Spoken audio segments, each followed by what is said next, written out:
Good evening, ladies and gentlemen, and welcome to the East of England Agricultural Society. I'm on for the cameras, I'm just going to explain it to you. Can you all hear me at the back? If not, move to the front.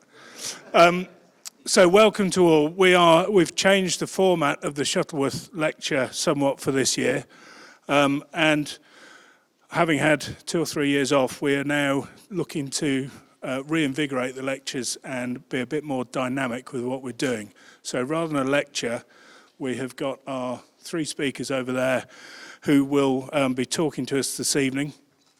And then after that, there will be a chance for questions and for the conversation. So Phil Jarvis on the end there is going to be our chairman moderator for this evening.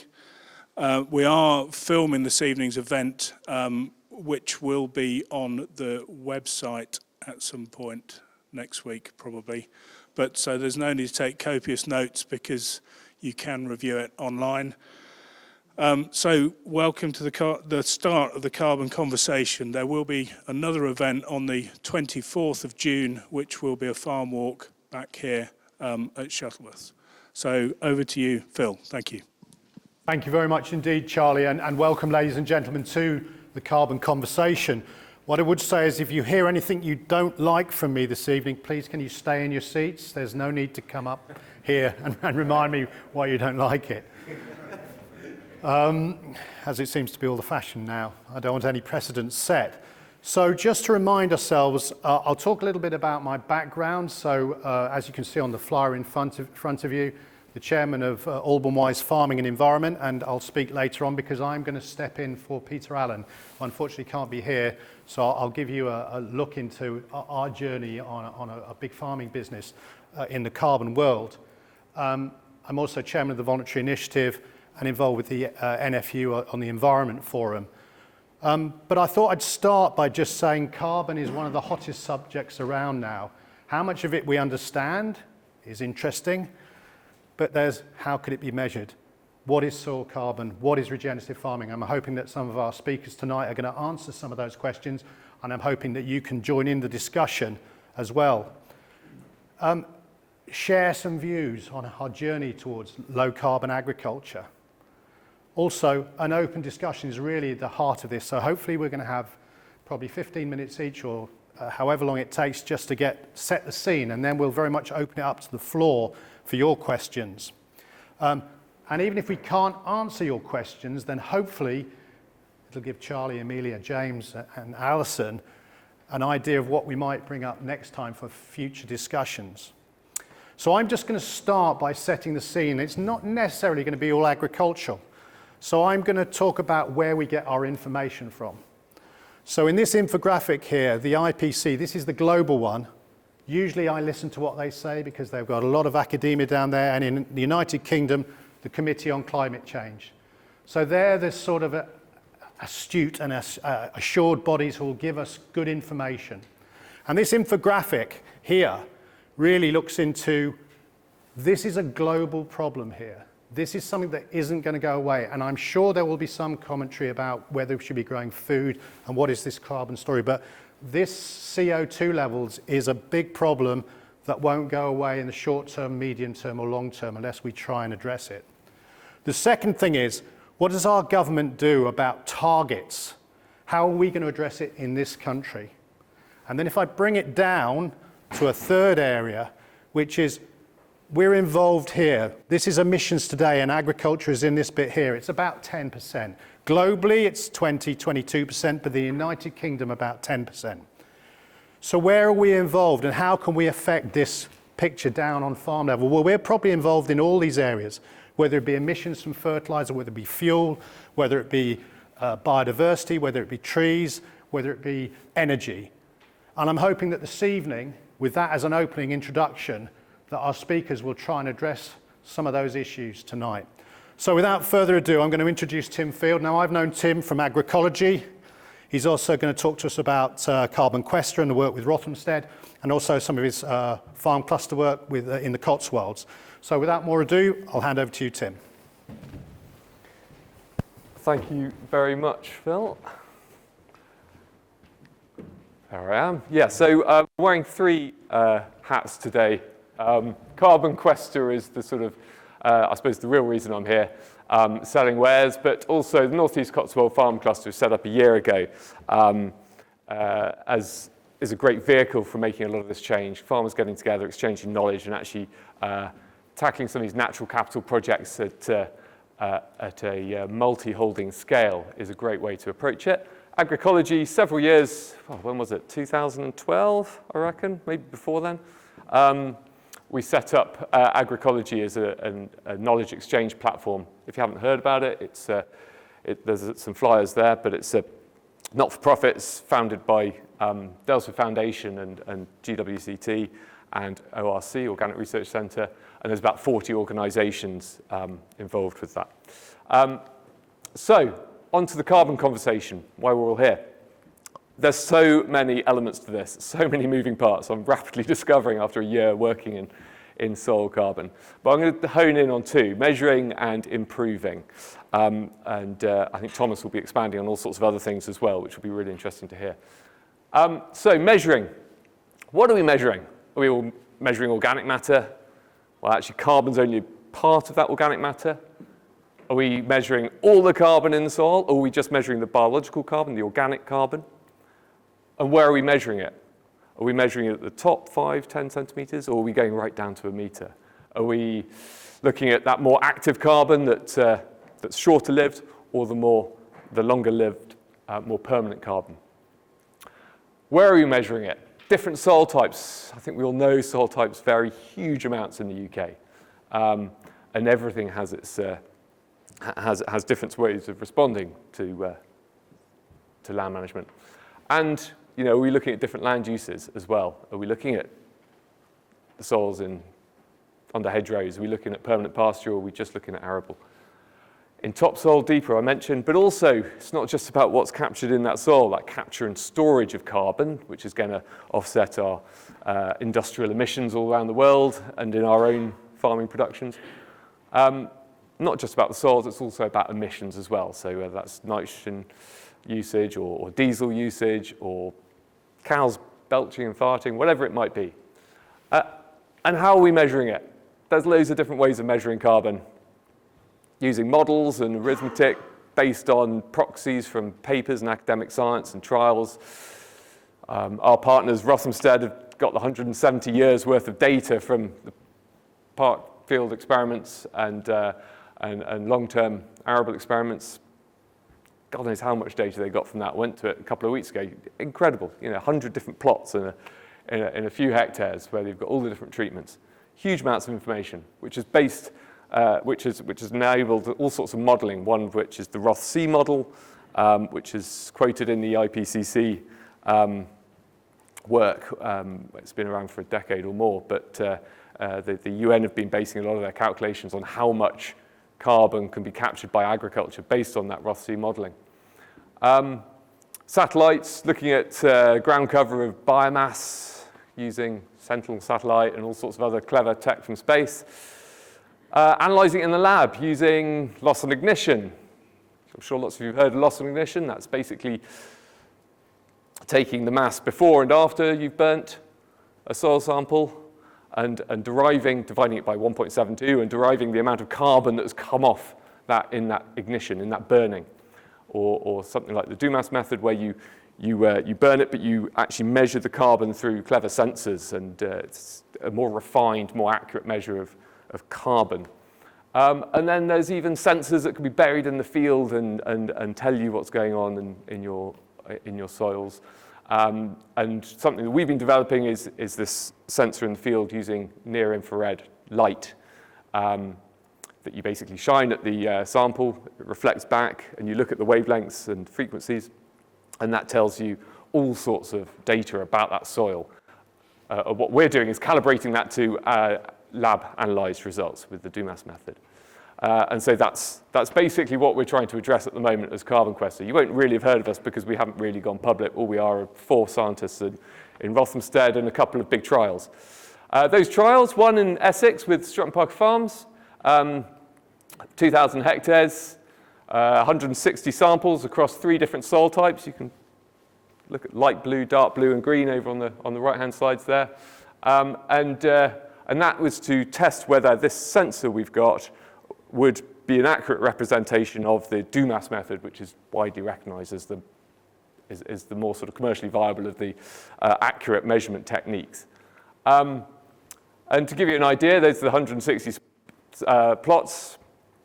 And there's loads of information that you can glean from those sites across the 2,000 hectares, one of which I'm sure lots of you know that the more clay in your soil, the more capacity it has to hold on to carbon in your soils. So there's a nice correlation. But what we're looking at is where that variance is from that sort of average line. So any of these points down below, which have got low percentage carbon in the soil sample, there must be something going on that's meaning there's not a lot of carbon in the soil. Whereas there's some fields which are much higher. For the same amount of clay in the soils, much higher. That could be a factor of your bulk density. More compact the soils, the less carbon there will be in it. Or all sorts of other things, whether it's permanent pasture or whether it's a continuous arable cycle. And then there's an example of that sort of variation. So the bottom, that's your 0 to 10 centimeters, 10 to 30, and then down to a meter. Right next to this arable field is this grassland that was put in 20 years ago. And you can see in 20 years, you can't see any of the numbers very closely, but that's roughly speaking about 50 tons of carbon difference in the permanent the permanent grassland that's been there for 20 years versus the arable. So we're looking at something like 2.5 tons per hectare over the last 20 years per year increase. And now we've taken that to the cluster that I'm facilitating in the northeast Cotswolds. So I don't know if anyone knows it, but that's Oxford down there, and that's roughly Chipping Norton. Fir Farm, which was on Countryfile. And that's Jonty's farm down here somewhere. I know he's off the map. Jonty Brunier's farm from Countryfile.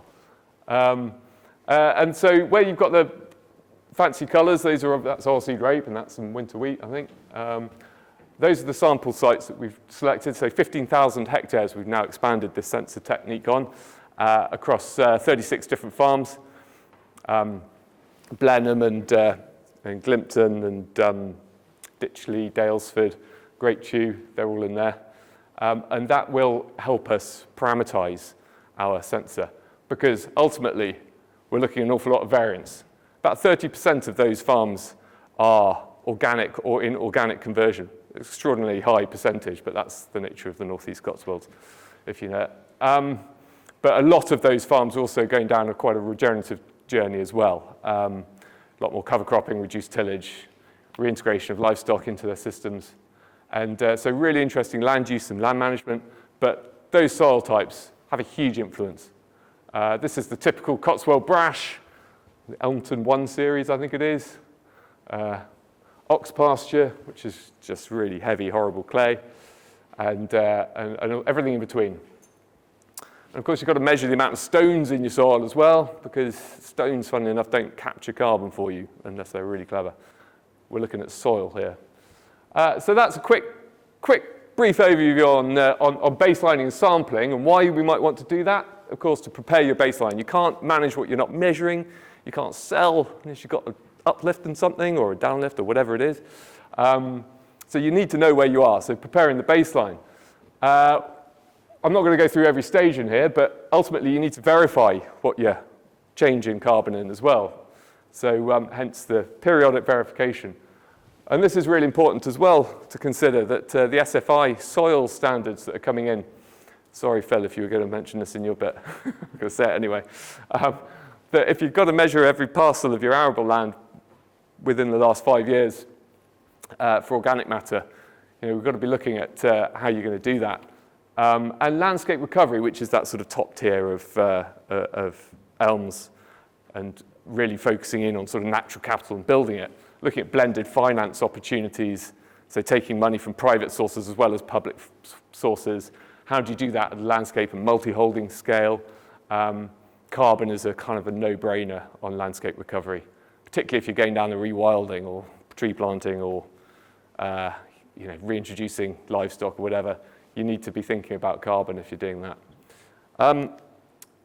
A quick mention of the improving, but really that's for a huge subject for another day.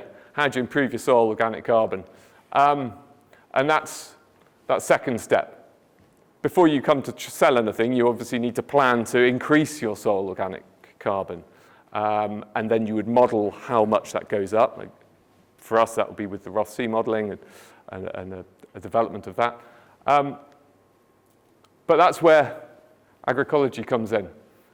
Agricology was set up, as I say, by these 40 organisations, includes Rothamsted and the Soil Association, HDB and NIAB and Agricology College, Cirencester, all of them, all the usual suspects, came together with all their best assets, all their best resources, the best profiled farms in the country. Phil, you were one of the first at Allerton. We've now got 50 profiled farms. There's about 250,000 users now, 385,000 views of our Agricology content. You can see the stats. It's grown over the last several years to be a great knowledge exchange base, because ultimately, to increase your soil organic carbon, it's knowledge intensive. It's complex. We're not looking at simple solutions of go and whack down a cover crop and expect magic. It doesn't work that simply. We've got to be thinking more diverse systems, more complex systems. And that might not just be you in isolation, going back to that multi-holding approach. If you're thinking about your neighbours and flying flocks of livestock, or how can we approach this collaboratively to get the scale that's needed? And that's a really open-ended question, really. I think we all want to increase the soil organic carbon. It's proxy for all sorts of other soil health and ecosystem services, water retention, drought resilience, water quality, biodiversity. There's all sorts of reasons why we should be looking after our soils. And carbon is a great way to chase that, measure it, and hopefully make a decent return on it. And this is one of the ways that we're doing that. So looking at the different approaches, this is on the Stratton Parker farms, so the trial sites that we've been measuring in quite a lot of detail. These guys are great at growing arable crops, but they're crap at growing grass, you can tell. So that's a lovely AB9 wild winter bird mix. The GS4, the herbal lay. That's a pollen nectar mix in amongst the black grass that came up. These are the best photos I could find of the plots, by the way. And those are the tusky grasses. So going back to the Rothamsted experiments, that they've got this 170 years of data, they can tell us basically, what are the best, where's their most soil organic carbon in those trial plots. And so we've been looking at how different land use and different management of that land use as well can optimize carbon. And that will all feed into the modeling that we do. And that obviously will be helped through the North East Cotswold farmer cluster as well. And that's a little snapshot of us all out on the Blenheim estate, where they've been doing some reconnection of the river onto the floodplain. All these sort of habitat creation schemes, woodland planting and so on, a lot of it can yield for carbon as well. It's not necessarily just about infield, but I think there's a huge amount to go for infield. And on that note, I think I've whistled through. Hopefully I've been within 10 minutes. That's great. Thank you very much indeed, Tim. I think what we'll do is we'll go through the other two presentations, then we'll come back to questions. So thanks very much for that, Tim. I'm going to introduce now Thomas Gent, who's going to talk now. He's a farmer from the Cambridgeshire-Lincolnshire border, I think. And he's going to talk about a greener carbon. He's also probably going to talk about some regenerative farming practices as well. Absolutely. Over to you, Thomas. Cool. Okay. So a little bit about me. I'm Thomas Gent. I'm a farmer sometimes. So our farm is just on the Lincolnshire-Cambridgeshire border, sort of halfway in between Peterborough and Wisbech. We've been farming regeneratively, sustainably, whatever you kind of want to call it, for 14 years. We're in the 14th year in our farm. I'm 24, so yeah, Dad and Granddad made that transition when I was 10, 11-ish, and I kind of vaguely remember coming home from school and hearing the heated debates about whether this was a good idea or not. But yeah, I don't think they regret it now, absolutely. They don't regret it now, absolutely. So yeah, just a bit about our farm, 900 hectares, pretty heavy clay type soil, some nice bits, but pretty rare. Arable, completely combinable crops. We've expanded our rotation quite widely. We've included some grass lays, herbal lays, a lot more than we ever have done before. I think you could probably drive sort of 30 miles around our farm and you wouldn't be able to see another grass field, which is good, cool. We work really closely with a local anaerobic digestion plant, which makes all that possible. They take all our straw, they take the grass, feed it to the cattle, put the muck in the digester and bring the digestate liquid and solid back. That's done a lot for us, improved the soil organic matter a lot, and made all of it a bit more possible. It's definitely accelerated us quite quickly as well. What else did I talk about the farm? We've got poultry, so about half the business is poultry. We've got 65,000 free-range chickens for the Happy Egg brand, sort of run by my uncle. So we got all the muck from that as well onto the arable farm, which my dad runs. They very definitely don't get involved in each other's departments, otherwise there's a bit of disagreement. But no, it works pretty well. Grandad's a bit of a machinery designer as well. We've got the patent on the coulter of the Weavings GD. Some of you might have seen it or have one. That was developed on our farm. We bought a Weavings big disc back in the day, and Grandad said he could make it better. So it went in the workshop, and the angled disc came out, which is now on all the Weavings drills, and it's sold all over the world, Australia and Canada, and yeah. I think that's a bit of background about our farm.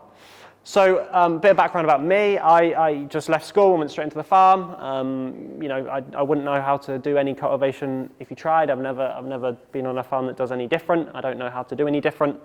And I was, to be honest, I was a bit bored in the first lockdown. And I really knew that we was farming in a very different way, but nobody was giving me any reward or recognition for that differentiation. So I was trying to find a way to make a difference, basically, in that first lockdown. And soil carbon became, among other things, something that I just started looking at it because it seemed interesting. Everybody was kind of saying, this is a cool thing, we should probably look at it. And I was, probably a bit young and naive, so I kind of set myself the challenge, can I sell some carbon offsets, carbon credits, carbon certificates? I didn't really know what it was back then, from our farm. So I set myself that challenge. And yeah, I think I probably didn't realize how complicated it was going to be, but we've got there in the end. So I knew in that first lockdown that I was looking for a system that gave me some of these points, right? I knew I wanted a system, really I knew I wanted the system that the middle two and kind of a lot of the last one as well, really. Right, I needed it to be easy to use. Dad doesn't really know how to do anything on a computer. It needs to be simple. It needs to give me full control. I'm making the difference in the field. I want to do what I want to do with what I achieve, basically, and I want to be I want to quantify my achievements. And then obviously it needs to be high quality. Otherwise, there's no point doing it. So yeah, I tried lots of different systems out. Sort of that first sort of April till this time last year. I tried loads of different systems out, and there is loads of different systems out there. And Agrina was one that I came across sort of this time last year, and it worked on my farm, so I used it. I met one of the co-founders called Ida this time last year, and she was kind of going through the same phase of me as trying to work out how do we do this and all that kind of thing. So, and she said, can you kind of talk to some other UK farmers and see what they think and see if we can make this happen. So just a bit of background about them. Agrina is a Danish ag tech company. It was started in 2016 by two ladies. It started off as a grain trading platform, kind of like GrainDex, but mostly focused on kind of Eastern Europe. And just at the same time as I started looking at this, one of their co-founders has also got a farming background, was looking at it as well. She obviously had the benefit of having a tech company, investors, and all that kind of thing that could make it happen a bit more structured and a bit quicker than I could. So that's where the Agrina Carbon program was born, out of Ida's brain, and then I helped. We did it together really. So Agrina's now Agrina Carbon programs. We're in 10 European countries in our 2021 year, and we'll be in most European countries for the 2022 season. In the UK, over 10,000 hectares on the system for 21, and we've just raised a significant amount of investment, which is going to take us to the next gear. This bit, yeah, we always have to have this bit, but we've kind of covered it a bit already. Obviously, we've got this challenge that we've set all these very strict, very exciting targets at COP26. But farmers are in the most exciting position because we actually have a bit of a solution. Other farmers, other companies don't have the potential to be negative like we are. If you think of a car manufacturing company, right, they can only do better. They can never be negative. Farmers, we have the opportunity to do more than better. And this is genuinely the most exciting time ever to be a farmer. There is so much opportunities going on. I think we sometimes get, farmers are very used to kind of worrying about the issues, but from the conversations we have and there's never been this much interest in agriculture and companies outside agriculture wanting to understand what we do, which is pretty unusual. That's the background. So just the Greener Carbon Program, how does it work? What does it do? Essentially, we have an online carbon calculator, quite similar to other ones you might have used, maybe the Cool Farm tool, maybe the Farm Cutting Carbon Toolkit, whatever it's called. Similar-ish to them. We look at everything on a field-by-field basis to quantify your carbon impacts over a harvest cycle, basically. Like we've said, high quality, IPCC, follows the IPCC guidelines, and then third-party verified as well. Well, the color's not amazing, but this is the steps that you go through to quantify and issue certificates and then obviously sell them. So the first thing what you would do is, as we've talked about already, you need to create a baseline. The first thing you do is come on the platform, input the past 5 years practices, what's happened on this field, basically. What have you done? How's it worked? Soil types, all those kind of things that we've discussed. Then you've got to do the strategy. What are you going to do this year? Are you going to grow a cover crop this year? How much fertilizer are you going to put on this year? Everything that goes on in the cropped area of the field, what are you going to do? And then from that, we can make the calculations. So what we ask you to do is, come on, input a field, do the baseline, the definition of the field, the soil type, that kind of thing, the strategy, what are you going to do, then go off, do your normal harvest cycle, do whatever you want, and then after harvest, come back and tell us what actually happened. How much yield did you actually get? How much fertilizer did you actually end up putting on? All that kind of thing. And then that data, that field actual data, is the bit that we take through into that verification process, which is our bit that we get busy doing over the winter, and we have a team to do. So we work with Hummingbird to do a lot of satellite verification to check whether there was a cover crop where you said there was going to be one. We do field inspections ourselves. We do a lot of data science, data analytics ourselves, and now we're going to do some soil sampling, calibration of the models as well. And then after that process, certificates are issued, and then you do what you want with them. This is a bit about why it's not scary. That's what we try and, I think people are quite worried about it. This is what you can do, right? You decide the amount of area you enter into a program. You decide the practices that you adopt, because every farm is different. You need to have the flexibility, and then you decide what to do with your certificates. And that last one is really why I chose Agricology. There's not many other systems that let you do what you want with the certificates at the end. And this is what you can do with the certificates if you choose. And what we had some super interesting conversations in the last couple of weeks about this one. Obviously, when you get your certificates, you can sell them yourself. You can keep them to offset your own emissions as a farm, maybe a farm shop or a poultry or whatever you want to do. You can ask us to go and sell them in the voluntary carbon market, which most people do. Or you can, this one is going to be, I think, the future, is sell your carbon impact along with your crop.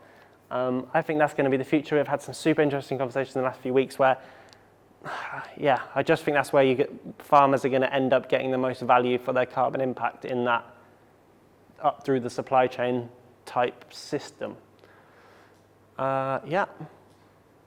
This is, if you want us to sell them for you, when we go to companies, we ask them to have, to be on their own sustainability journey, basically. We do reject buyers if they are not kind of buying these certificates for the right reasons, right? Certificates are always a last resort, and if they're not a last resort, then they shouldn't be buying them. They need to be looking at themselves pretty deeply in the mirror before they start thinking about buying. This is numbers. People always ask us numbers. Numbers are super hard because every farm is so different. But what we see is, up to 2 are Our team likes to be nice and conservative when we give you some numbers, up to 2. But I think that kind of concurs with what Tim said. And then, yeah, how much is it worth? We're sort of voluntary carbon markets are changing all the time, and you can't really go and find a price. But price in the market we're seeing between 15 and 30 pounds. People always ask us what makes the most difference, which Tim kind of covered. I think if I asked you, you could probably name these 3 things: minimizing soil disturbance, continuous cover of the soil, and then reducing your artificial inputs, whether it be fertilizers, obviously the main one, but diesels and everything else as well. Then this is, the minimum requirements. This is not really specific to our program. Most programs would have this minimum requirements. The first one is no stubble burning. You can send your straw to a power station, that's no worries, but no burning in the field. Obviously, we can't do that in the UK anyway, but that's important in our program in some other European countries where we operate. But the last one, the second one, is the important one. When somebody's paid you to store some carbon or do some actions, they don't want you to release it straight away. So what we have is we have different contract terms and lengths, but essentially what you're committing to is no deep cultivation, no soil inversion, that kind of thing. To ensure that carbon keeps in the soil. And then this is the last slide. This is, so this is a little map of where some of the fields are in our first year in the program. I think one of the tech team had a little bit of an error because there's a field in the middle of London, which probably is not a field. But that just gives you a nice idea of where the 21 fields are. And then, carbon payments are a reality now. Like we're actively paying farmers out in very shortly, is the answer to that. I think that's it. Then this is our UK team, but we can talk about that. Perfect. Okay, thank you very much indeed, Thomas. So, of course, Peter Allen was going to be here now to talk about the Shuttleworth Estates farm, and I believe there's going to be a farm walk on June the 24th, which you can see it out on a beautiful summer's evening, and it's on the back of the flyer there. So I'm going to take a slightly different approach here. I was asked to talk about what we do at Alban Wise. Now, Alban Wise is a big farming operation. It has an environment team as well, and it has a renewable energy business. Farming about 25,000 acres in the United Kingdom, mainly in Norfolk and Yorkshire. And it is a big agri-business, but it has the same issues and challenges as all farms do. It's sometimes the scale. So we're interested in carbon in a big way as well. So just to revisit the 25-year environment plan, we're already being pointed in that direction by policymakers. And Tim mentioned it earlier. Yesterday was a bit of a SFI, soil standard. No doubt there will be some other standards as well, and the government is trying to get this greener future, leaving our landscape in a better condition for the next generation than we perhaps find it in. So a lot of the things that are being suggested to us are being pointed out by government in some of the soil standards, and there'll be payments for those. So they'll get us thinking about cover crops. They'll get us thinking about how we deal with our cultivations and how we deal with our soil. Also, on the same day yesterday, we got farming rules for water, a bit more clarification on that. And I think it would be fair to say that we're probably in a bit better state as the industry about applying organic manure in the autumn now.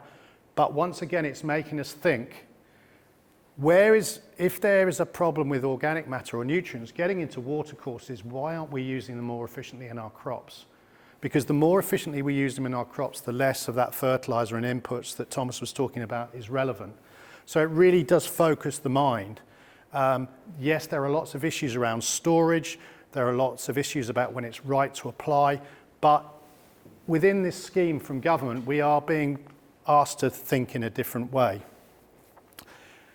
I just want to turn it on its head a little bit and do a little bit of forward thinking as well and say, if the Environment Bill comes out, which is now being talked about, and we have a polluter pays principle, and that's not just farmers, that's everybody in society, we have a big carbon footprint with the fertilizer. And we've talked about £20 a tonne or 30 euros as a reward for us. What happens if it gets turned on its head and charges us £20 a tonne for all the carbon dioxide equivalent we have. So I think the more that we can reduce our carbon footprint and the less we can use and the more efficient we can get in some of these other things, I think then it makes it a bit more sensible to be looking at things in the round, because suddenly if you're not net zero yourself and this polluter pays principle comes in, think about it, it's certainly a driver. So what do we do on the farm? Well, a lot of ours is based around soil health. It's around better rotation, wider rotation, air, soil, carbon nitrogen ratios in the soil, soil health, because that's the thing. I mean, that picture says it all. If I could produce that every year on all our farms, and I'm not going to take the credit for our farming and environmental team. I just know that their focus is to try and get our soil in as good a state and functioning as well as it can do. And I mentioned about food as well. As farmers. Historically, we are there to produce food, but I think even more, we've got a big opportunity to be landscape managers, which includes food production as well. And this functioning ecosystem is what helps us produce that food. But if we're finding there's a challenge with reward from market, so often food's too cheap, do people value food? The other side of that is, do people value the environment enough? So which one do we go for? Or do we try and blend it and balance it and make government realise that actually is a place for both these systems with both environment and food production existing side by side? This is our main one, is about using organic, organic manures. So there is more livestock on our farms, there is more straw for muck deals on our farms, there is more joint ventures with cattle farmers, there is more grazing of cover crops. And it's our aspiration to have anything that's going into a spring crop with a cover crop on it, hopefully with a soil standard payment on it, although there's an interesting dilemma with payments. I don't know what the payment is it £40 a hectare for a SFI soil standard? But if someone offers you £100 a hectare for grazing, with more flexibility, no rules, no bureaucracy, you might find that's a better option to take. So government has to realise as well that if you don't make it attractive enough to farmers, they might find something in the open marketplace that gives them the same benefits and rewards them without the bureaucracy. And I would mention this point that I think complexity, whether it be carbon codes, peatland codes, whether it be SFI, whether it be 13 different standards, in the Health and Harmony document, it said that we want to have a streamlined approach. What I see developing is anything but streamlined. It's great for certain parts of the industry, but for farmers on the ground, just tell me whether I can spread muck or not. Just tell me how I go out and produce food. Just tell me how I can keep my farm and the countryside in a good state. But please do not tie both my hands behind my back with bureaucracy. So there is a plea to government to say you have to make this easy for farmers to use. And Thomas, you mentioned it as well. I have to understand it. This is my strip tills and direct drills slide. So, this is about, we grow potatoes in our rotation, sugar beet and maize, sometimes with lots of cultivation. However, if there are certain parts of the rotation we can get smarter at using strip tillage, if we can go direct drill in some cases, it will mean that some parts of our rotation can offset other parts if our rotation gets wider. And what journey are we on about how we measure? So, for example, a lot of you might be, the farm carbon calculator as a starting point. It's pretty well, it's quite easy to understand. The graphics are easy to understand. It gives you a base. Now, I'm not saying I know which one's right, because I'm pretty sure that if we put all our systems together, we'll be having a disagreement about exactly how much carbon there is in our soil. However, and that is going to be one of the big problems. The Trinity AgTech one, Sandy software, I don't know if any of you have heard of that. The good thing about that is it will address things like nitrogen use efficiency. It will start planning a journey for you to net zero. And above all, what it will do is it will say, how much is that going to cost you? Because in trying to get there, you might spend more than you actually get back. So that's what we're looking at the moment. But next year, we might be looking at Questa, we might be looking at Agrina, we might be looking at, someone said it's the Wild West out there. I think what there is a lot of choice. And I think the more we can get it down to some choices for farmers to make, they're easy to understand, and there's more on what's out there and what's begins to float to the top for farmers will be useful. So looking at rotations, fertility, looking at herbal lays, looking at cover crops, looking at nutrient use, looking at how we store that carbon up. And this is one of our landscapes in Yorkshire. There's 130 hectares of wetland we've converted about 6 or 7 years ago. And there's carbon sequestration in that. There's peatland codes. There's a peatland code, but the peatland code, I think, only deals with upland peat at the moment. So if there's going to be some value in lowland peat, but it's our most productive farmland, but it's not going to be there forever. So can we have walking fields? I think they call it walking wetlands, actually. So this is where you flood them 1 year, grow the next. Makes it last longer. Flood them 2 years, grow 1 in 3. Imaginative stuff like that, but you have to look at what you're going to reward that with and how much carbon it's going to look up. There is a market at the moment with woodland, so we're planting quite a lot of woodland. I have problems around plastic tree guards and posts, which those that were the meal beforehand, I had a bit of a rant about that. It seems to me that if you've got a post that's as thick as your arm and you've got a plastic tube and there might be 70 million of, we've got to go a long way before that tree starts paying back. So we have to be smarter, and government and the Forestry Commission have to be smarter about how we start planting these trees. A lot of this wooded landscape you'll see around you never had a tree guard on it or a stake at all. So we have to get smarter there. But there is a value on that. There is a £20 in 5 years' time for a tonne of carbon. There is, I think, 86 quid in 40 years' time. Now, you don't have to sell it there, but you can put it in the bank when you plant those trees. And if the marketplace is a lot higher, sell it to the highest bidder. If it's a lot lower, you've got a guaranteed market. So there is a market, and that's something I understand. I think the thing with these markets on carbon is, at the moment, if I grow a tonne of corn and I sell it to someone, if I take an animal to market or I sell it dead weight, I've got something, I give you something, you give me money back. At the moment, how do I measure the what, where, the how, and what does it sort of look like in the future is part of the discussion. So just a few last slides on looking ahead about nutrient efficiency. So 36 metres digestate from maize. Now you can argue about whether or not we should be growing food there, or we should be growing fuel there, or we should be trying to increase organic matter with digestate, but that will be one of the ways that we're looking to reduce our fertiliser input. Grain-only AD. So rather than taking the maize all the way across the county, putting it in an AD plant, bringing it all back again, the liquid, why don't we just take the grain, digest that, and put the organic matter straight to the soil? Might be one way of looking at it. Pelleting, whether it be muck or manures, but then again, that takes energy, so can we use renewable energy to try and do this? Acidifying residues from maize and from slurry to make it more efficient. So can we make a better use of that cation exchange by acidifying some of our slurries that go on some of our chalkier soils? Gets much more efficiency, means we use less fertiliser. Agriculture, another one here. You'll notice there's been a few people have put hummingbird or putting satellites on there. The digital technology is there. There are people that are looking at how we can measure it from up in space. Now, I don't know quite how you measure your organic matter from up in space, but someone tells me it can be done. And then just a word about what sort of carbon and highly stable. So this is my story about red and green tea. So green tea, like Thai food tea or other brands are available, is leafy tea. You put it in the soil, something eats it, it disappears. You keep having to feed the soil. As you keep feeding the soil, it isn't an escalator that goes up like that. Things start eating it, they start releasing greenhouse gases, and your organic matter doesn't go up. The red tea is the China tea, stalky, okay? It doesn't break down very quickly. Only 30% of it might disappear in a year rather than the whole lot. That's what we need to try and store in our soils.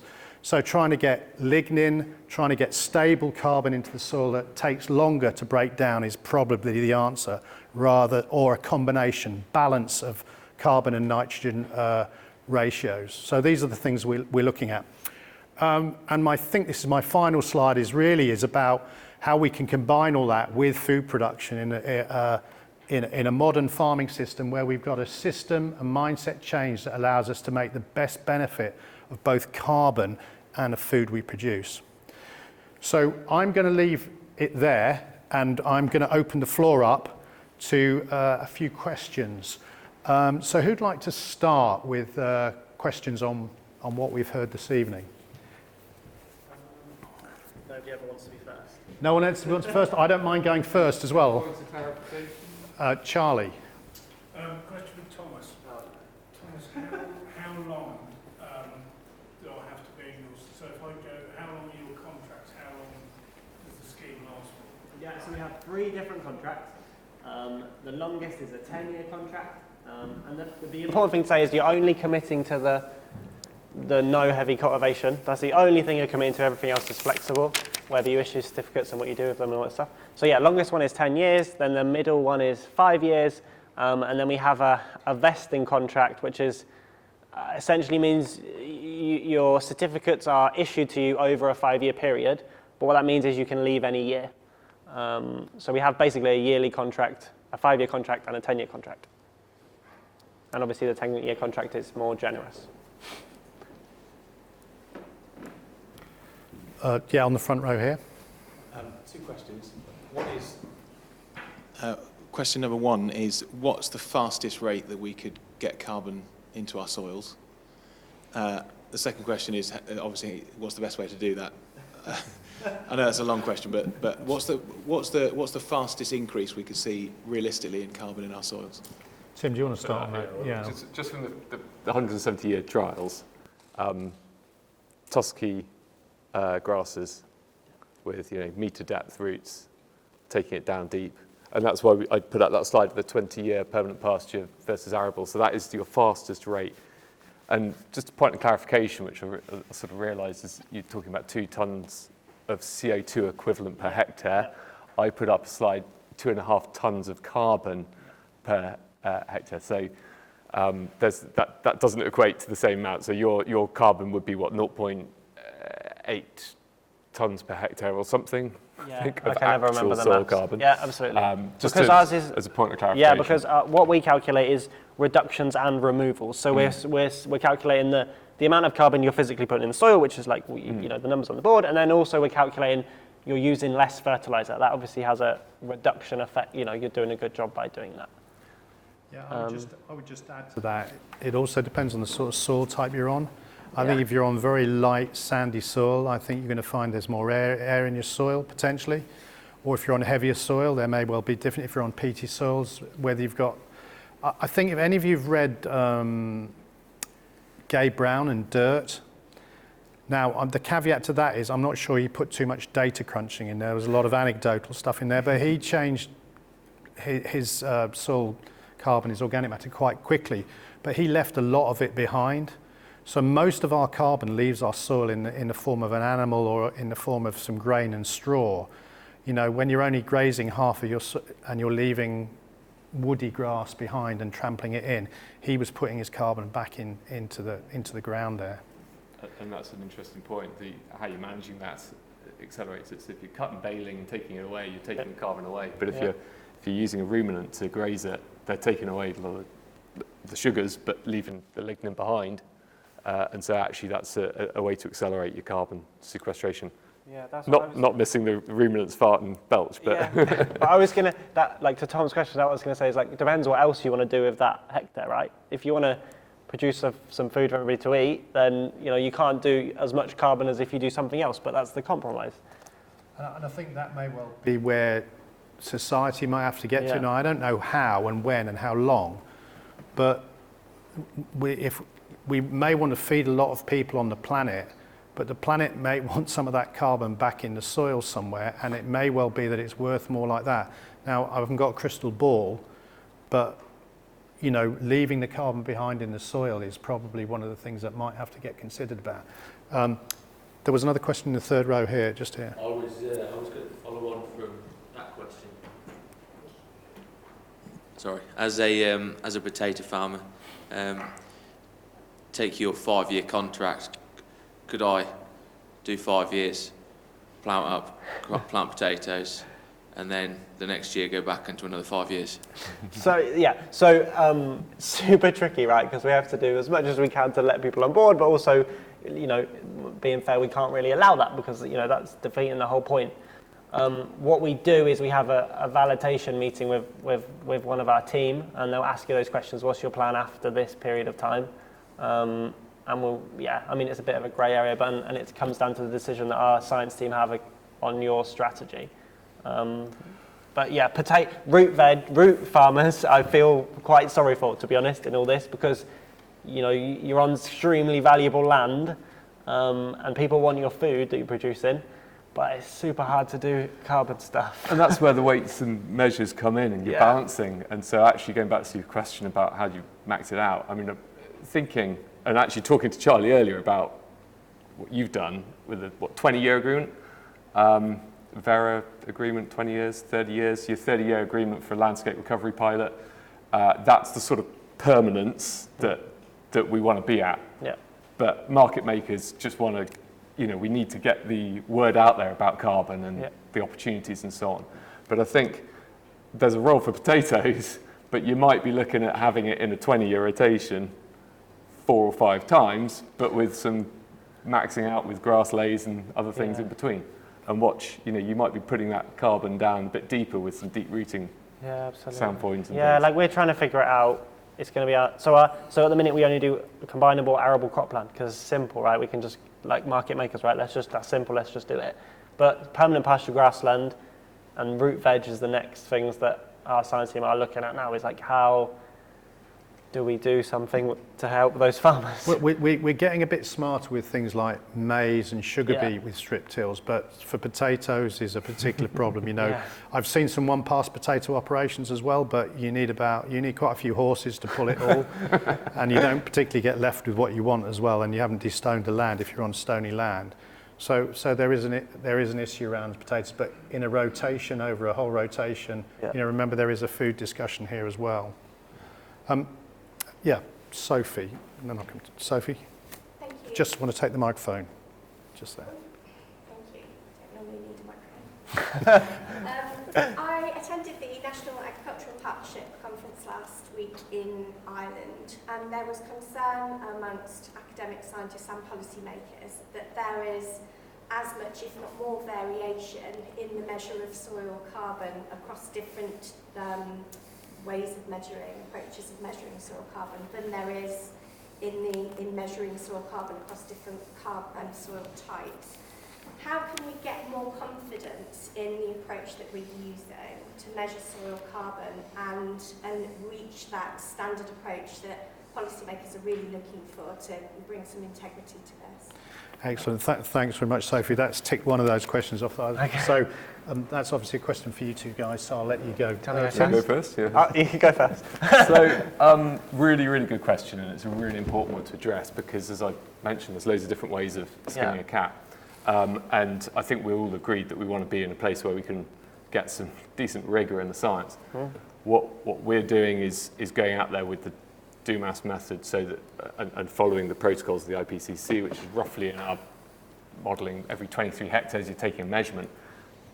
We're then parameterising a sensor, and our idea is that you would then give that sensor to the farms to take as many samples as you want and start machine learning your modelling from huge data sets of soil sampling, which are all parameterized by the most rigorous method, the DOMAS method, minus the inorganic carbon calculations. So it's something, the DOMAS method costs 27 quid per sample. We're looking at 2 horizons. It's 54 quid a site.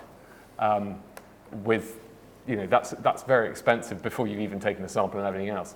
So we need to start getting smart about how we can take those samples, and that's what we're really working on is getting loads and loads of data. But at the same time, Tom, you were on Country Farmer on Sunday, and what they failed to mention is the UK Soil Carbon Code that's coming up, and I was going to ask you about that actually. The UK Soil Carbon Code are a bunch of academics that are trying to harmonise this industry a little bit, so that we're all pointing in the same direction and we can start comparing apples with apples. And it's a really important point. So over to you on where you align with that. Yeah, like so.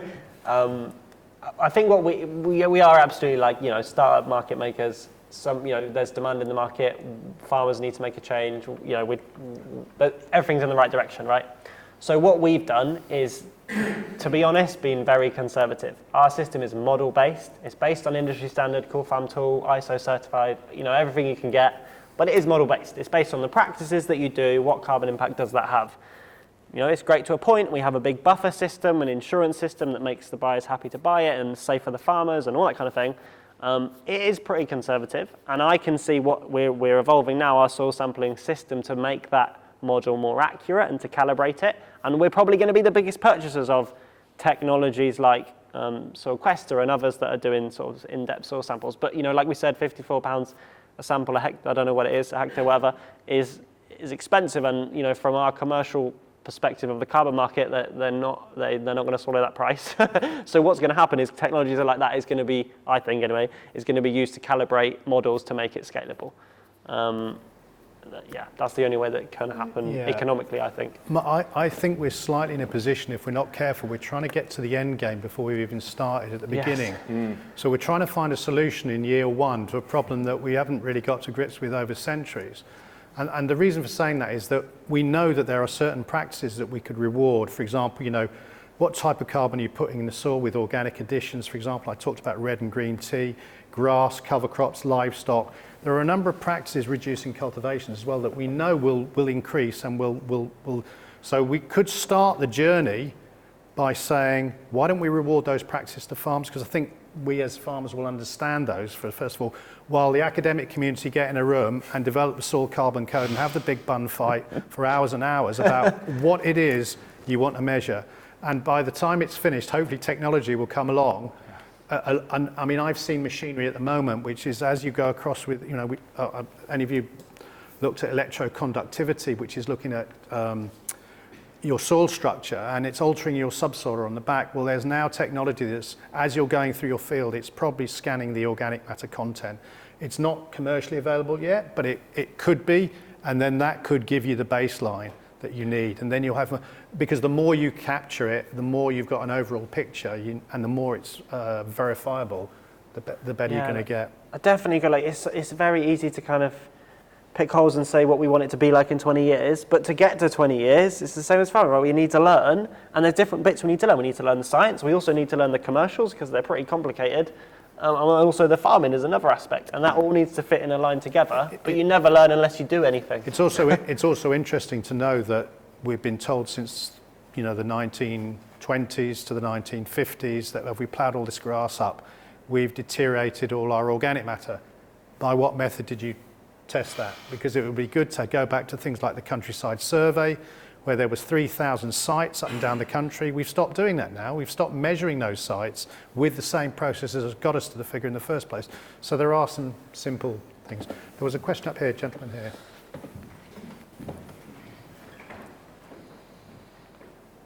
Thank you. I was just wondering what impact you think the current massive increase in input prices will have on the whole structure of what you're talking about. Who wants to start with that one? Well, let's hope the war ends soon and everything goes back to normal, because it's markets are all over the place, and it's hard to know whether the driver of increased input costs is going to mean more, I don't know, fertility building lays or whatever, or is it going to be the price of food goes through the roof and actually rewarded? I think, not qualified to answer that with any clarity. Yeah, well, I think there's a couple of issues there. One is what might happen to our carbon footprint. Yes. Because there might be some of us who decide that actually I might want to go down a bit more of an organic fusion. I might want to put some spring crops in and just hold fire for a bit. There might be some people who say, do you know what, even at £1,000 a tonne, I've still got land that will produce me a margin. I think if you're in the first camp there's potentially a good thing to happen to margins as well. Remember, this isn't just about yield, this is about margin. And I think that's one of the focuses that we've tended to lose. A lot of our margin has disappeared into someone else's business. I'll leave it at that. So I'll get myself into trouble. But I think, we could find that, we might find that some of our margins go up because we might decide that actually we won't put that extra 20 kilos of fertilizer on. We'll try to go back to a wider rotation, and we'll try and perhaps have some stopgap things like spring cropping. Tim, I don't know if you wanted, I was getting myself into a bigger hole there. So. But I know I was going to me and Dad was running some numbers the other night, and like £600-700 a tonne for fertiliser, but wheat price 300, maybe a bit over. It starts to not, it doesn't have, the margin is still there. The only thing I would say is it just becomes a lot more risky for me, right? I'm just playing higher stakes, bigger numbers. There's a lot more to go wrong. And that's where the carbon market comes in. Yeah. We shouldn't just be focused on farming carbon at the moment because it's such an unsettled market, but it could be the cherry on the cake of a reduced risk operation, reducing your nitrogen applications, getting that little bit of buffer from a few carbon credits. And that's, I think, where we've got to be thinking. We've got to be thinking about farming more than just food. We've got to be farming carbon, but not one or the other, really. It's all on the balance sheet. Yeah, I'm pretty sure that fuel, fertiliser and energy, if you think they're going to double, just think about what happens if they quadruple or they maybe go up by a factor of 10. Then you can really look about where the real key parts to your business are. It's worth doing it just as an exercise to say... To scare yourself. Yeah, well, not only to scare yourself, to say where we've... Perhaps we won't be so keen to let nutrients disappear off our farm up in the air or down there. We might, it's something to chew on. Have we got some more questions? There's one here on the front row, James. Yeah, we've had a lot of discussion about measuring carbon and how to control it and produce it in the soils. Nobody's talked about the market. We touched on it just now. What's the market development likely for carbon credits? Because in many ways that will determine the systems and the ways in which we operate. It's not the technology, it's the market. Yeah, absolutely. Yeah, so who wants to start with that? Could I ask a question of the audience? Like, if you were offered 24 quid, 25 quid a tonne for carbon now, but what were we saying?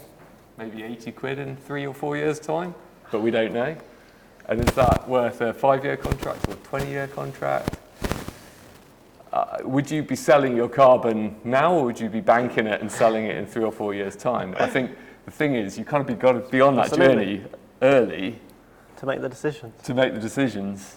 So it's actually something that our farmers are thinking about now. Is do they want the money or do they want to keep them? And so it makes modelling your business really difficult. It's their decision. Sorry. No, go. So the carbon markets is where I spend a lot of my time. I started off being kind of engaging with farmers, and we've now got a kind of a team that does that in the UK. And now I work with our strategy department to do that commercial carbon market engagement. Carbon market is massively complicated at the minute. Just a bit of an overview. There's 2 markets. There's a compliance market. Sometimes you see it's called the EU ETS market in the EU. That's what the EU basically give companies allowances to pollute, and they trade that allowance between themselves. If a company has a good year or a bad year, they can trade them. And that's often the number that you see quoted in the media that says 60, 70, 80, whatever, £90 a tonne of carbon at the minute. What we all operate in now, I think there'll be a merger of the two, but what we operate in now is the voluntary carbon market, where companies are buying these certificates credits because they want to do good, they want to do PR, they've got shareholder targets, etc., etc. It's not a government reporting thing, it's a kind of internal company thing. And the price of that is much lower than the compliance market. It's around the prices that I was talking about. And then we have a huge number of different technologies. We have, technologies of carbon that have been there for a long time. Tree carbon is kind of the predominant one, which is kind of a bit of a lower price. It's been around the market for a while. Then we have a lot of new technologies coming along. We have soil carbon, we have oceans. There's a lot of interesting things going in ocean, blue carbon they call it. And then we're seeing direct air capture and more kind of physical carbon capture storage methods. And all of these new technologies are going to come online pretty quick because they can see the market's expanding. And then we can also see, the buyers are demanding more interesting and diverse portfolios when they purchase. They don't just want to buy trees like they've traditionally done. They want to buy a diverse portfolio of interesting products. So yeah, navigating that market is complicated. Yeah, I can answer more questions on it. Well, no. Well, I think I would just add to that as I alluded to when I was going through those slides, probably the most established market is the one where the government, via the Forestry Commission, has said, I will pay you £20 in 5 years' time. Mm. That is a marketplace that you can go into. I think the quandary for a lot of farmers is, if you're, this word additionality, so I'd love to get rewarded for all the trees, for example, at Shuttleworth, all the trees you've got here now, it'd be nice to get paid for that carbon. But of course, that carbon's already here, and what's going to help us on the planet is the next bit of carbon. If you go and plant all your carbon now and your trees and you don't get in a scheme, and someone says, well, we're not going to count what you planted 5 years ago, or then I think a lot of people are just waiting for that market to develop before they go forward. If you look at, there's been some properties in Wales and Scotland that have gone for astronomical amounts of money, and these are some other sectors buying up what they consider to be carbon credits for the futures. They have deep pockets, they know they're going to have to offset. It's part of their environmental governance, and that's putting a bit of a market in there, but it's not a market, it's you've got to have some deep pockets to go into that market. You also talked about, and I think DEFRA is trying to get there with green finance as well a little bit, create some of those markets, not just with carbon, but biodiversity. But their model is yeah. We need the UK Soil Carbon Code to really galvanise that market a bit, because the government aren't going to back it until they've got their head around elms. God knows how long that's going to take. But additionality is a really interesting point, which I think we should pick up, because, and I've got a question to you, Tom, if that's okay. If you're in a scheme for 5 years and you've sold the carbon, can you then join a scheme beyond that 5 years because you've done what you said you were going to do? Yeah, absolutely. It's super tricky. So when we look at additionality is the concept essentially of doing something different to what you was doing before, because nobody wants to pay you for what you've already done, like planting the trees, right? So it's a really key core principle of all carbon certificate schemes, not just soil, every scheme in the world. Super important, and we have to demonstrate that for the buyers. How we look at it is consistency, because what we think is, or what we know is, you never make any difference to a farming system or a mindset or a practice until you have a consistent adoption of practices. Currently, we have a 5-year term of anything. And I would say personally on my farm, we're regenerative, but we haven't been consistent. I've never always used a cover crop. I've never always done no-till. I've always done a little bit of mixture. So I still have some additionality to gain. I think it's a super interesting thing to say in this market, as the market exists, farmers that have been bad in the past by the voluntary carbon market are rewarded more. Is that right or not? Should this be where the government steps in to pay farmers that are, it's harder for the voluntary carbon market to pay? I don't know the answers. We could talk about it all night. It's like peatlands. You get rewarded for protecting the carbon that is wrapped up in peat. Yeah. But you're not protected to look after a wood. Yes. Or you're not protected to, other than statutory protection of that woodland. So it's carbon pools in Borneo are protected from being slashed and burnt. You can buy a carbon credit to protect that Bornean rainforest, but you can't do it for an organic farmer that's got much higher levels of carbon in his soils is not going to get any reward for that, because he's not adding to that pool of carbon beyond what he's already doing. Okay, we have got some more questions before I ask one. There's a lady just. I think they want it for the video that's going to go out for the TV show. Charlie said. It is. Yeah. In terms of your own farm's carbon footprint and potential pressures from the Environment Bill and retailers' customer contracts, for example, and having your own farm's sort of low carbon footprint and reducing that, how does that impact then if you're selling your carbon as credits? How does that impact your own farm's carbon footprint? That's a good question. So how do you deal with your own carbon footprint before you start selling it elsewhere? You go first. Yeah, of course I can. So So that's kind of why I said, I can't remember quite what I said, but I said, supply chain is going to be where you're going to see the biggest reward. We've had some super interesting conversations that the supply chain is going to very quickly start looking at this, and there's going to be some, I don't know how it's quite going to work, but is it going to be that you don't sell your certificates, you keep them and then you sell it with your wheat and that kind of thing? The thing that I've seen is, I definitely think in the future that's where you're going to get the most value.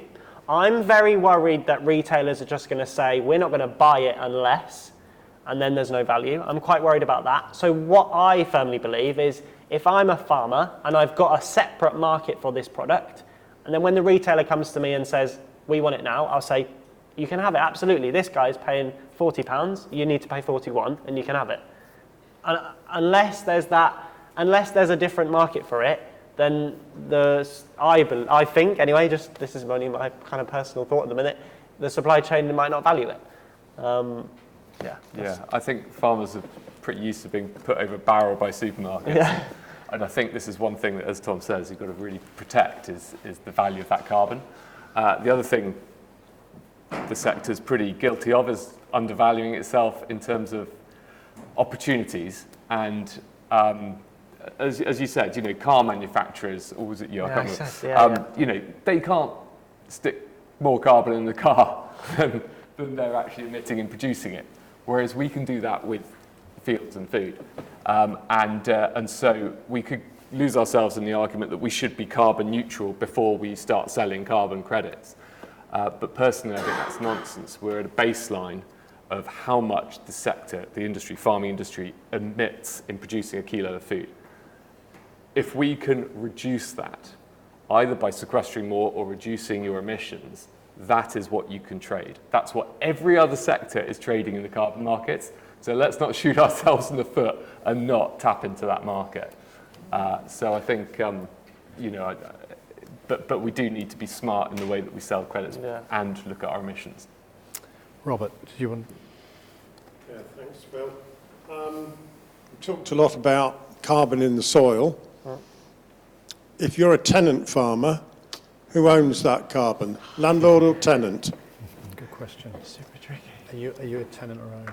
I'm an owner. Well, we're a bit both, but yeah. Yeah, that's a good question, and certainly for the policymakers going forward, there is a case that actually now it's seen as worth something. The landowner potentially can say, well, actually, I'd like to take that back in hand. Yeah. So I don't actually know the answer to this question, which is probably rather than just waffling on and saying, but I think what we have to do is, it's a bit like saying who's the active farmer, who's getting the reward for this. If you're, and because there are a lot of tenant farmers around, so land ownership is an important subject, and those farmers, if you bring it back in hand, someone's still got to farm it or still look after the carbon. You want to come back, Robert? Yeah. Yeah, it is an important point, particularly for those farmers who are looking to possibly give up their tenancy and come to the end of their tenancy. Are they rewarded as betterment the carbon that has been taken into that soil, or does the landlord say, oh no, that's mine because it's in the mineral rights, or if it's gone the other way, is the tenant then charged as dilapidation? I think, there's a lot of wrangling going to be going on existing tenancies, that is for sure. But what's interesting, and looking at new tenancies that are coming up, and Blenheim is an example in our cluster that there was a very competitive bidding for that tenancy, and all four of the final bidders were really majoring on the natural capital element, and I guess it's all going to come out in how you win that tenancy of FPT. And I think the Crown Estates have got a couple of quite interesting models as well of new tenancies there. How not just carbon, but all sorts of natural capital, that's more than just a 10-year FPT. I think somehow we're going to have to share it so that it's either reflected in rent or it's reflected in government policy or some way that there is a reward for both. So if suddenly the carbon market is the only market in town, it's a bit like the way tenanted sector works at the moment. You pay a rent for an area of ground. if what you're growing on it now changes, then it might have to be reflected in rents, I think, as well. I don't know. I just wanted to revisit that point that you made about getting your own carbon footprint down before you sold it to someone else. If I was to turn it around in its head, I would be talking to the manufacturers or the retailers and saying, so as part of your environmental policy, you'd like to have green credentials. What are you doing in your business around transport, around packaging, around how you supply the food, or are you just expecting me to do your environmental credentials for you, just so we're clear on that? And also, is it part of your social governance to then say to the people who are supplying you food, by the way, will you pick up all the bill for this while we carry on regardless? Because social governance as well is becoming a real big thing in society, and it's quite difficult for individual farmers to say that, but collectively as a group and with their representatives, I think you have to realise that this isn't just about working at this level, this is about this integration as well. So I'm not sure that if you're standing in front of a buyer that might go very far, but I'd certainly be making some of those points. Social governance is a factor. Have we got any more questions? We've probably got time for a couple more. Amelia. Just to go back onto building confidence with farmers, I'm a dairy farm at home, and when we trade with First Milk, we've now gone into a new scheme that they're now rewarding an extra 40p per litre just for registering our farms in the system. So putting in the different fields, what's grown, how long has there been roots in the soil, if we cut hedges, things like that. Is that a better foot in the door for carbon, where you're actually rewarding farmers before they've even started doing any of the work? Can we reward them straight away for saying, yep, we're going to enter into the conversation with you? I think it's really, really good that they're like rewarding you before you've kind of done anything, just to assess, right? Because they're like giving you some incentive to start looking at it. I'm just scared of that thing of like, are they just going to take it away from you without you realizing? That's the only thing I'd be like, just be careful about that, because they know how valuable it is. They're not stupid. They know how valuable it is. Don't let them have it without. Your additionality then is going like this. So you've just got to be careful whether you can then sign up to a more valuable. And ultimately, it comes back to the rigor question in science. The more you can prove additionality, the more you can prove permanence, that carbon's going to be out of the atmosphere for 99 years, and the more accurate your measurement, the more valuable your carbon will become. And so you go with caution. I suppose it's not bad. We would say that though, but I mean. No, it's not bad. I would do it, I think, but. Just ask you a question. Is anybody selling their carbon at the moment? Yeah? Yeah, so one person we've got here. What about, would you be interested if, I'd be interested if I understood it completely, a lot of it. Would people be interested? How many people would be interested in selling it in the future? Yeah, a few more. Who's measuring soil carbon at the moment in their soils? Yeah, so soil organic matter. Who will be as a result of the SFI needing to measure soil organic matter in every field? Everybody else. If you get paid £42 a hectare. 24. 24, sorry, for just the entry. The entry level, Yeah. Thank you. So that leads me to a question that I'm going to ask is, where would you start if you've come here tonight for the first time to say, I understand there's a lot of talk about carbon. What are some very quick things that you would do to sort of get yourself to understand it?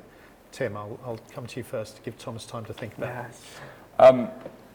Thomas has mentioned that you have to take 5 years worth of data, and we, 15,000 hectares we did, and those 36 farms laboriously took 5 years worth of cropping data and management. Step one is start thinking about how you're collecting that data. I'm sure you all are already. You're all very organised by the looks of things, but knowing my 36 farms, it was quite a hard task actually. And so organising what have you done for the last 5 years on your farm, starting understanding your nitrogen use and your stocking densities, all sorts of things. That would be the first step. And then of course, I'm going to say, start looking into how you're measuring it on the ground. But then the third thing is as well, just start thinking how you might change it. And go to Agricology. That's a shameless plug, but it's a not-for-profit. Thomas, what about you? Where would you start? Definitely the same. You need to do data collection, and there's loads of free tools. We've done the Farm Carbon Collecting Toolkit. Ours is free to use. Just doesn't matter which one you try. They all give you a basic understanding of where the bad bits are, where the good bits are. Even if we slightly might disagree on the specific numbers, the general picture is always similar. The other thing that I would add is a little bit, maybe a bit more controversial, is start thinking about marketing and your farm brand.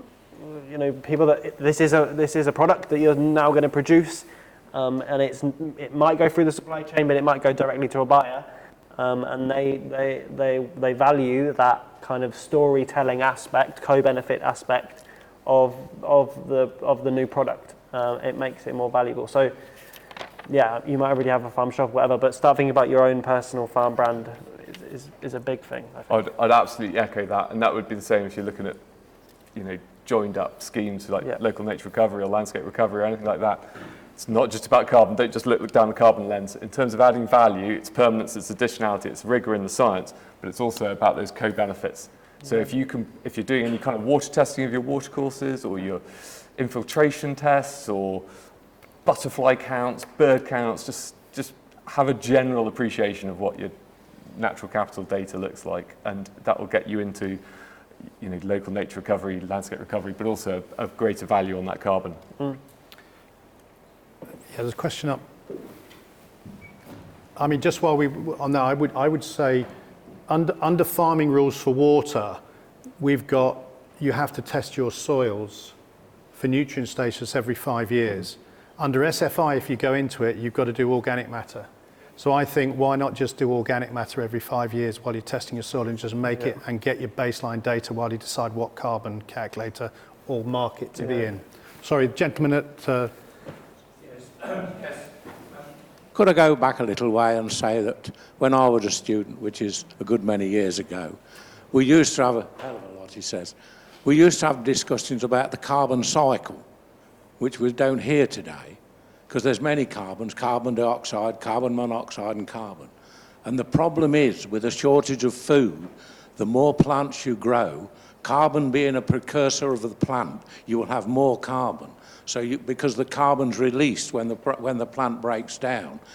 I mean, the simplest answer was they used to take the flowers out of a hospital at night because they gave off carbon. So if you're going to fill in this gap for the shortage of food, unfortunately, you're going to produce more carbon. And it's not worked out yet how much carbon the planet can withstand. That's the main thing, isn't it? You want all this food. I mean, they're saying they're ripping up land in Ireland to produce more wheat. They're ripping it up in the south of England. Well, the breakdown of that plant's going to produce carbon. So the talk of carbon neutral is, it's a fairy tale. Yeah, Tim. Absolutely agree with you that we're taking carbon in the form of food. We're eating it. It's part of the carbon cycle. It's coming out the back end.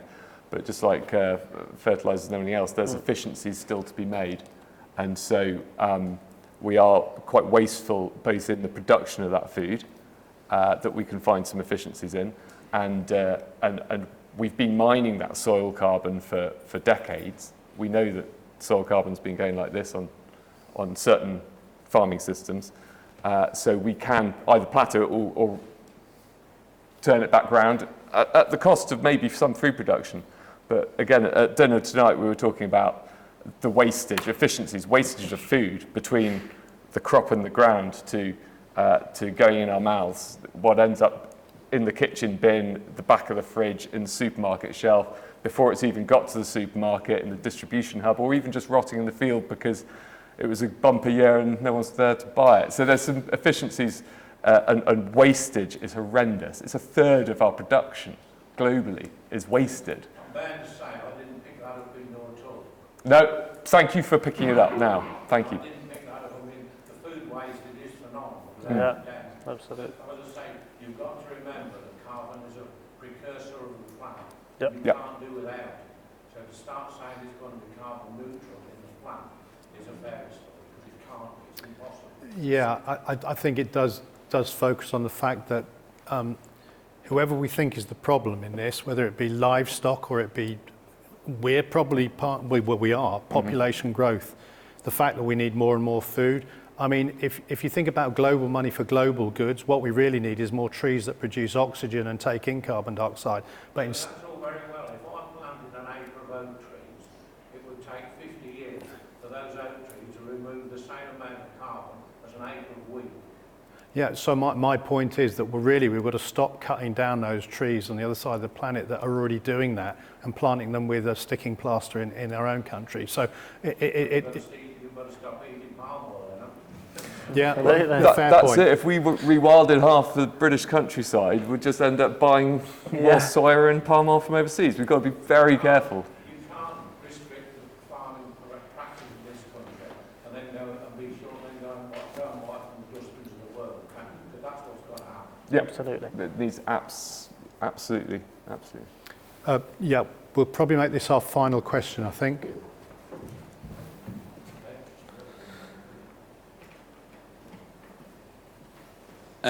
So I'm farming, the majority of our soils would be between 10 and 15% organic matter. Does anyone know whether that has more or less potential to create a rise in carbon as a delta than a soil that's at 2 to 3% organic matter? Is it easier or harder for me to get from 10% to 12% as from 2 to 4? Depends on It depends on the soil type, but yes, it is. If you're at a lower baseline, you've got further headroom, but it is a fairly linear increase until you hit saturation point in the topsoils. But then potentially, could you be layering that down deeper? So one of the reasons we're measuring 10 to 30 centimetres is because whilst there's a smaller pool there is still a significant pool of carbon there. And there's a significant pool from 30 to a metre down, particularly if you're on a grass system. Yeah. So whilst you might be plateauing at the top, what about lower down? But also you probably do have some headroom if you're on clayey soils or, you've got some potential. Yeah, I think every soil has its maximum it can reach. I mean, you only have to go into the hedgerow and see what's happened where underneath your hedgerow probably things haven't changed for hundreds and hundreds of years. You can't get much more organic matter in your soil than that. That's a good guide. And if it isn't much different in your hedgerows to in your field, then that probably gives you a bit of a guide. That's a very generalistic view. I'm very conscious of time, so I think I'm going to draw things to a conclusion here. So I'm not sure we answered your question, but that graph showed it. Where there was headroom on that line, linear. But anyway, I won't interrupt your closing speech. So I'm just going to hand over to Andrew now, who's going to say a few words. Thank you very much, ladies and gentlemen. I think we need to thank our speakers for a fascinating evening. What it's taught me is that we are right at the beginning of a very complicated journey. And I believe, as always, farmers will produce whatever society wants them to do as long as they give them time to do it and they pay them to do it. And one of the interesting thoughts that I heard tonight that Phil said was that customers often want one thing, but they want something else as well. And usually, in my experience, they actually don't want to pay for the thing they want. And in my line, everyone wants free range, but they don't want to pay for it. So I think that's one of the things we need to be careful of, and I was particularly pleased to hear all of the speakers saying that we have to be prepared to argue for what we want and to stand up and be proud of what we do and accept the value in what we do. And so don't sell yourselves short when this comes along. This is what government are wanting us to do, and we need to be paid for that. Well, not me, I don't do it anymore, but the farmers need to be paid for what they're producing and the effort they're putting in and to be valued for it. So on behalf of the Society, I'm really pleased and thank you all so much for coming tonight. This is, as we said at the start, a conversation. It's something that the Society wants to do, is to help and guide farmers through this next 10, 15 years when this is just going to go on and on. It's not going to get any better. It's going to get more and more complicated, I think. We've all got to keep working and get this job right. So thank you very much, speakers, for giving up your time. There is a glass of wine or a soft drink downstairs for you all to carry on the discussion. And I hope you've enjoyed this evening, and it's just stimulated you to think about where we go from here. And all of those that want to start can now know where to go to have a look to get started in this project. So thank you, speakers, very much indeed, and thank you for coming.